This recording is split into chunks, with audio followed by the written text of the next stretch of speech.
my job with the state, with the DNR, is really to identify forest insects and diseases on state land, private land, and tax law land, and then diagnose those forest health insects and diseases. So my role, I am visiting a lot of state property as the foresters are going through and doing their timber sale administration, and they find any sort of issue that they may have, and they would call me out, and I would identify it, diagnose it, and then assist them with managing.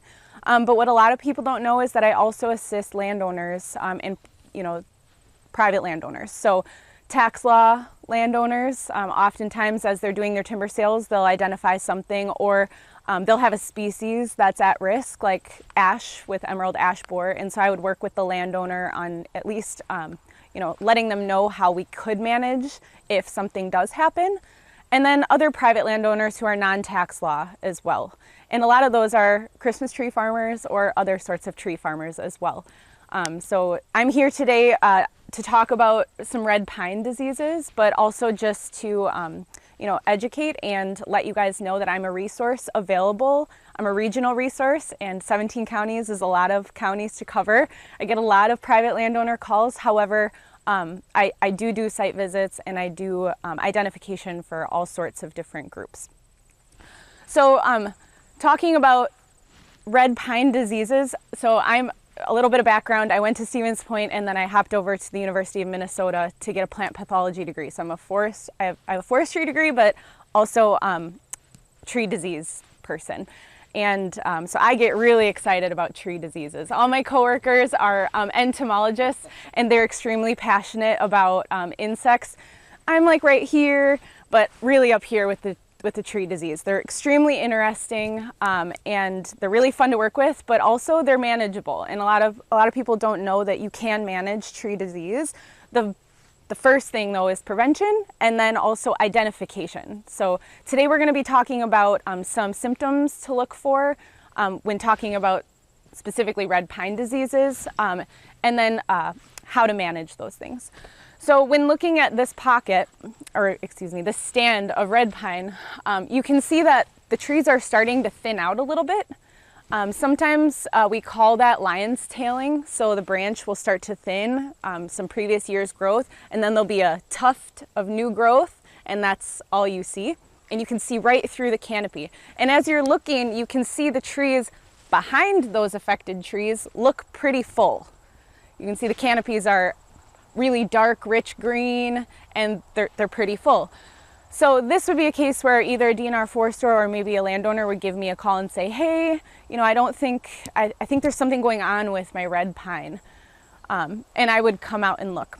And to give a little history about this site, which I don't have the full history, but I know enough to be dangerous, there was a pocket here of dead and dying trees where all of these new spruce are planted.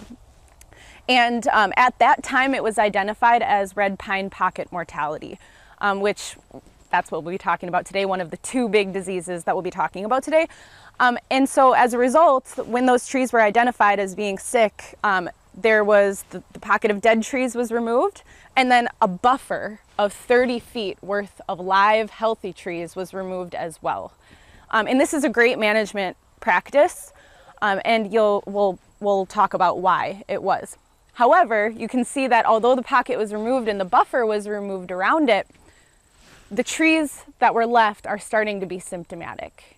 And that makes sense because what they were removing, red pine pocket mortality, is caused by a fungus. And it's a systemic fungus that is inside of the tree that can travel through root systems.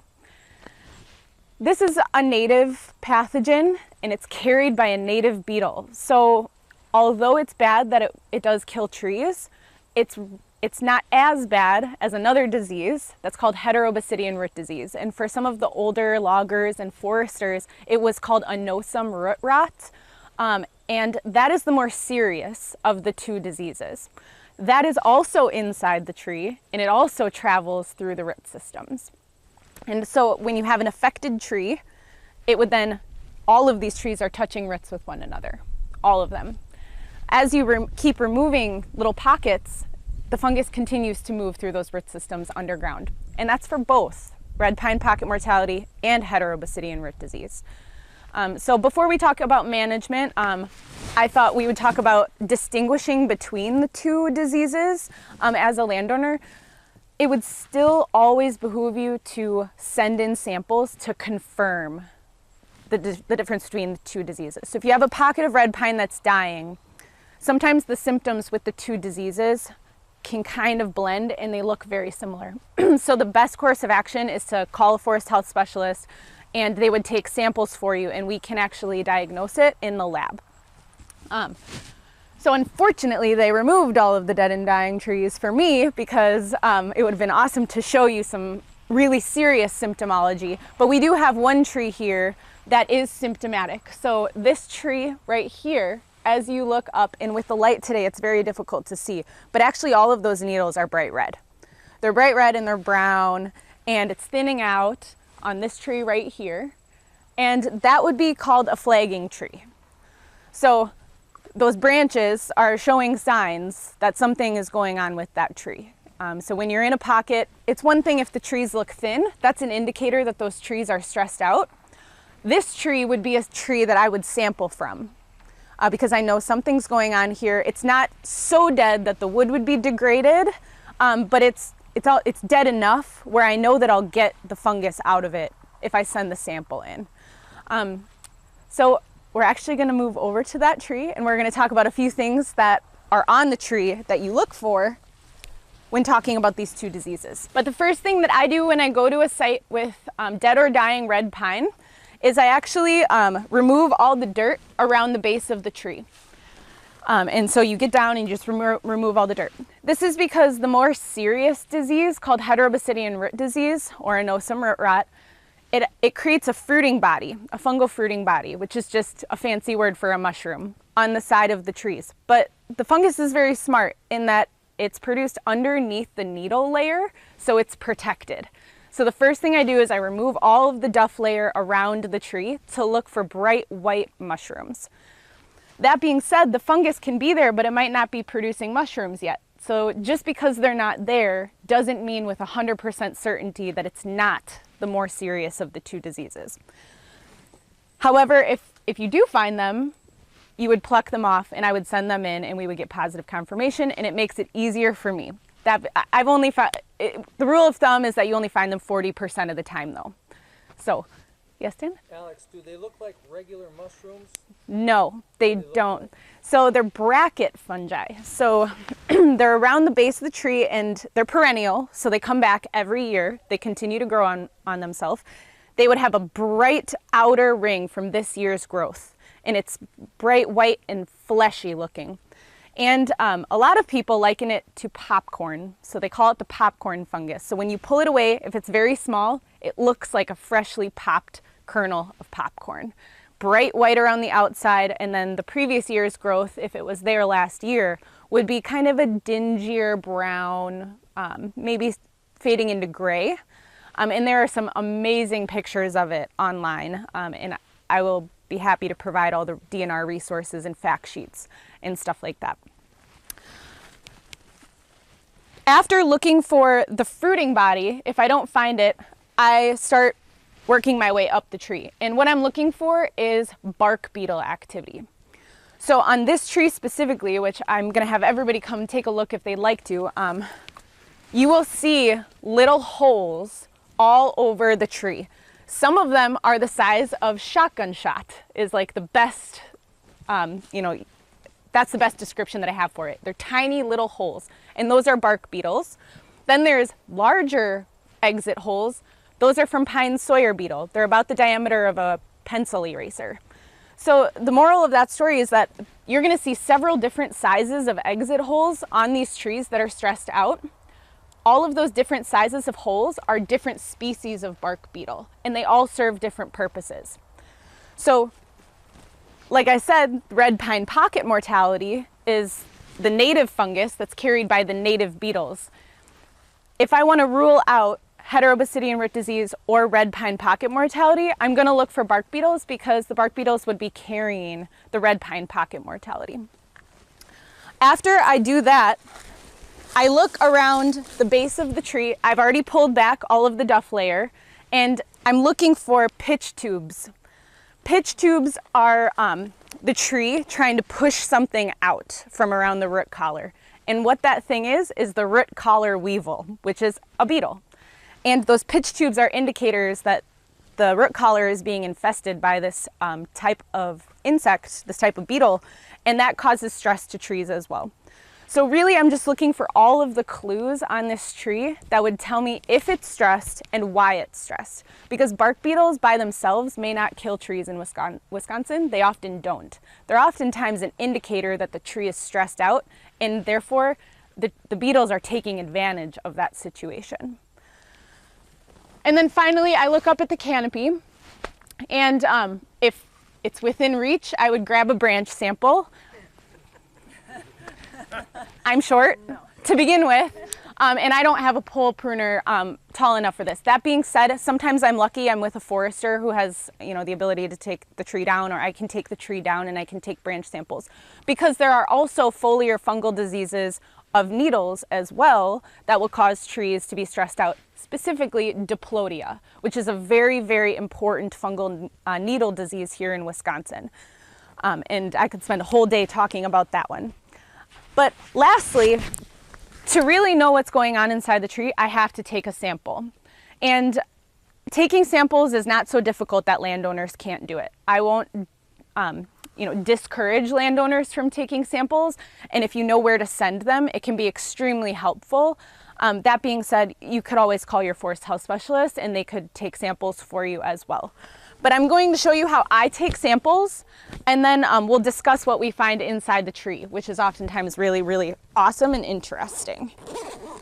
And while I'm getting ready here, does anybody have any questions so far about red pine diseases or any of the two diseases? You mentioned the maps that you carry for the location of the... Yep. Oh, I didn't mention them yet. No, an osum? Yep. I call it an osum still, I'm old. That's okay. Yeah, I'm going to take some samples and then we'll talk about management, and then we'll talk about that information as well. 15 minutes left. Okay, I can do that. So I'm going to take a sample up here right now because everybody can then see. But I would usually take samples as close to the root collar as possible because those beetles that are infesting the root collar are carrying the leptographium fungus, which is red pine pocket mortality. And I'll explain what I'm looking for here.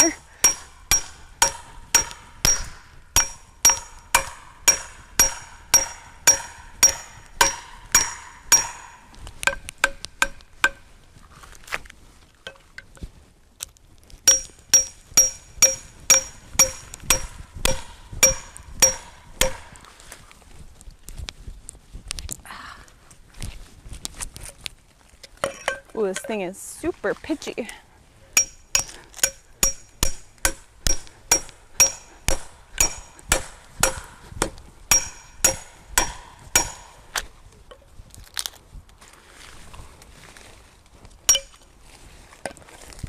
All right.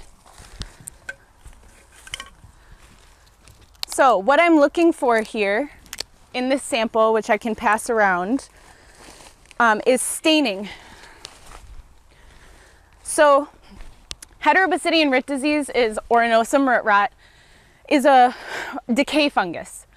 So it's decaying the wood, which oftentimes won't cause staining, like a fungal staining. Red pine pocket mortality, the native fungus that also kills in pockets, actually leaves a bluish stain. It leaves a bluish to gray tint stain. So when I'm hacking into these trees, which there isn't blue stain in that sample, but if I spent more time and had more time today, I would find some for you. You would see a dingy grayish blue stain that looks like a pencil eraser when you, like the really old school ones that don't really work. It was just smudged across the cambium of the tree. So with the more serious disease, I wouldn't find that. I would find probably bad looking cambium or maybe even clean cambium, depending on how far gone the tree is gone. But with the leptographium fungus, you would find bluish staining, and it's awesome. It moves into the tree in like a star formation. And if you took a cross section of the tree, it would be like bright bluish gray around the outside, moving in towards the heartwood. So it's super interesting. So, and then I would send that sample off to Madison and they would process it, and it would take about 2 to 3 weeks, and we would have an answer, a distinct answer of whether or not it was Heterobasidian root disease or red pine pocket mortality. Now, why does it matter? Why does it matter? So management of both of these red pine diseases is actually very similar. It's pretty much the same. So you identify the pocket, and then you would cut a healthy buffer of trees around the pocket to prevent it from spreading through the root systems to adjacent healthy trees. And the rule of thumb is that both of these fungi move through the root systems about 3 to 6 feet a year. So if you don't plan to re-enter your red pine stand to do a thinning or to do another silvicultural practice of some kind for 10 years, you would take between 30 and 60 feet of healthy trees surrounding the infected trees. So in this case, we would identify the last symptomatic tree in this pocket all around us, which you can see goes several rows back, and we would flag that last symptomatic tree, and then we would cut about 60 feet of healthy trees adjacent to it to prevent the spread within the next entry, so over 10 years. This approach works, and this is what we do on state lands for management. For Heterobasidian root disease specifically, even before that, the state developed the silviculture guidelines for HRD management, which include spraying stumps during thinning, while the trees are being harvested during a high-risk period, which is any time that the trees aren't frozen. The logger would be required to spray the stumps with a fungicidal agent that prevents spores from landing on the stumps and infecting an uninfected stand. And then we also track Heterobasidian root disease. So we know all of the known locations of it in Wisconsin. It hasn't infested all of Wisconsin yet, and we would like to prevent it from infesting more stands. So as we continue to find it in these sites, we track its location and then use a 20-mile buffer around it. So any red pine stand within 20 miles of a known Heterobasidian root disease infection, we would highly recommend doing the stump sprays during any sort of silvicultural practice, thinning, removing, anything like that. So that's more on the prevention side of things. But red pine pocket mortality or Heterobasidian root disease, they really look similar. We manage them very similarly. Heterobasidian root disease or anosum root rot is a little bit more severe because it can be retained on a site for many, many, many years.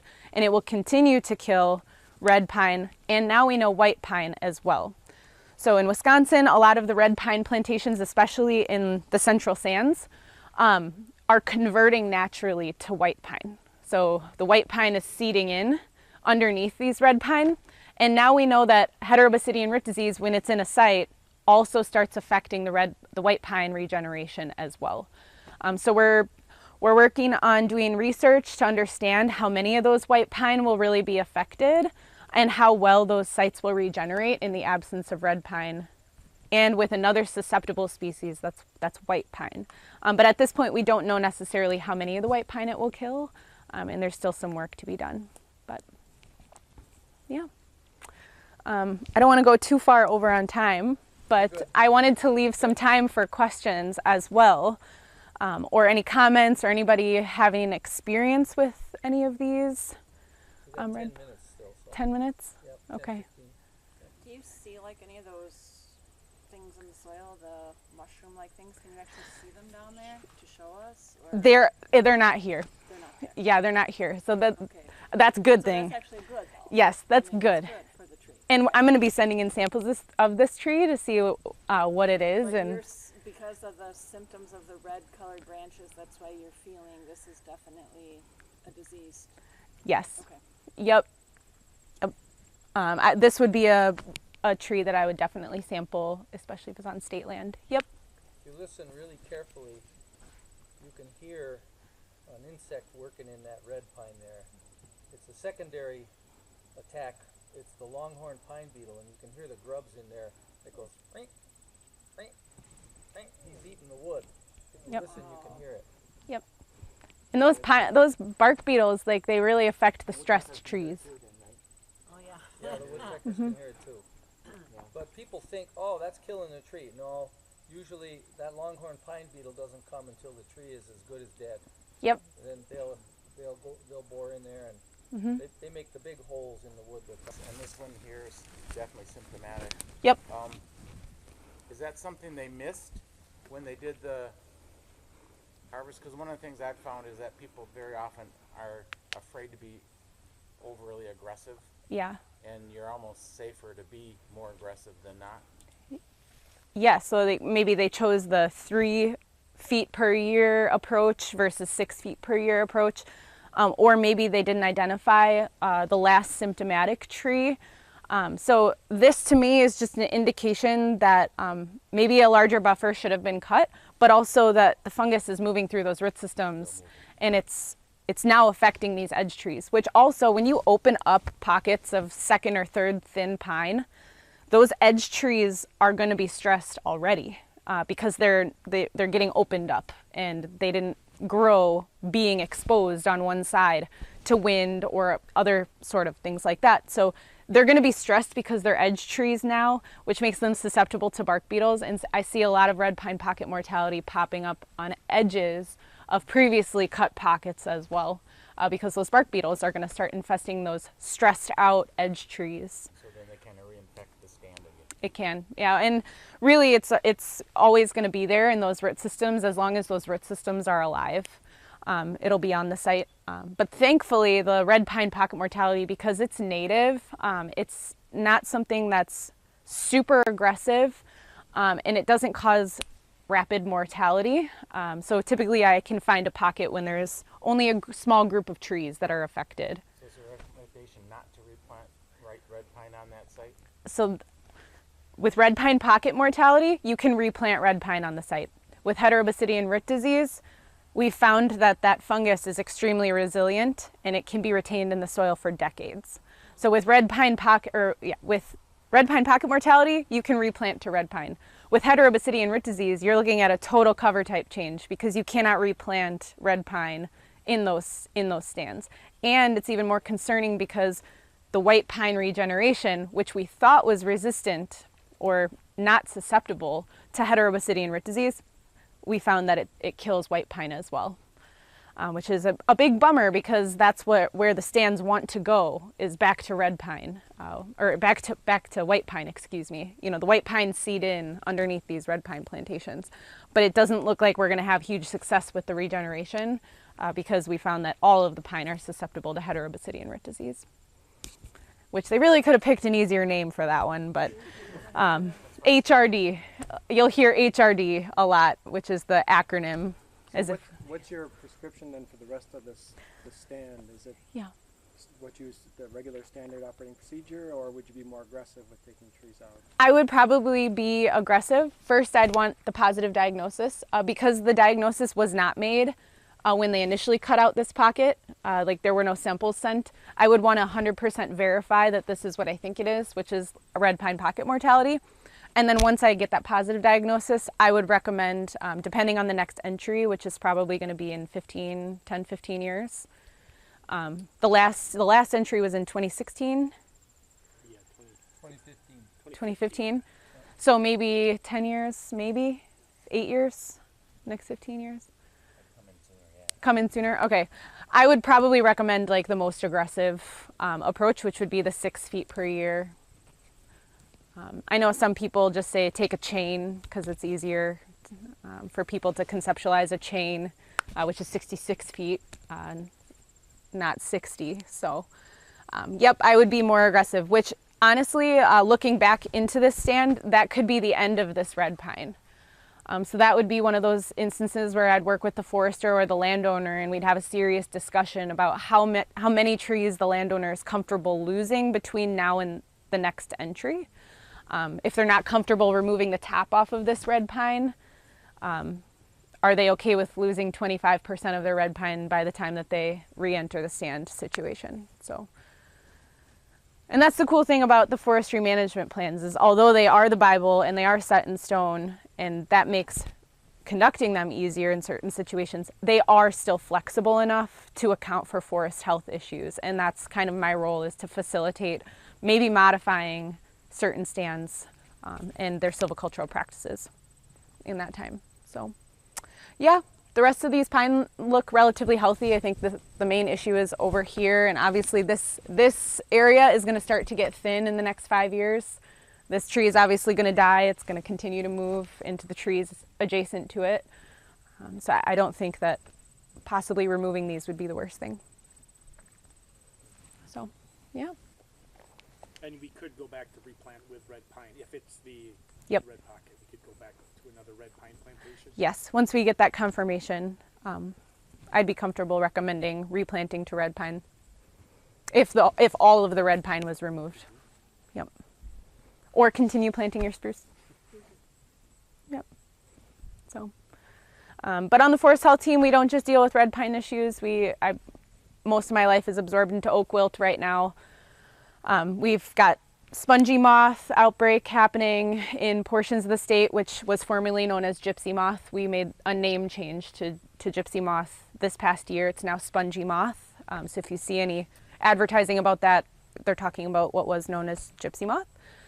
Emerald ash borer is sweeping through the state of Wisconsin. We're finding it pretty much everywhere from the southern all the way now to the northern border of Canada, or the border of Canada for us. So, yes? Forgive me, it's not red pine, but No. last year we noticed a lot of maple trees, young maple trees died. Any idea what caused all that? Were they yard trees? Yeah. Okay.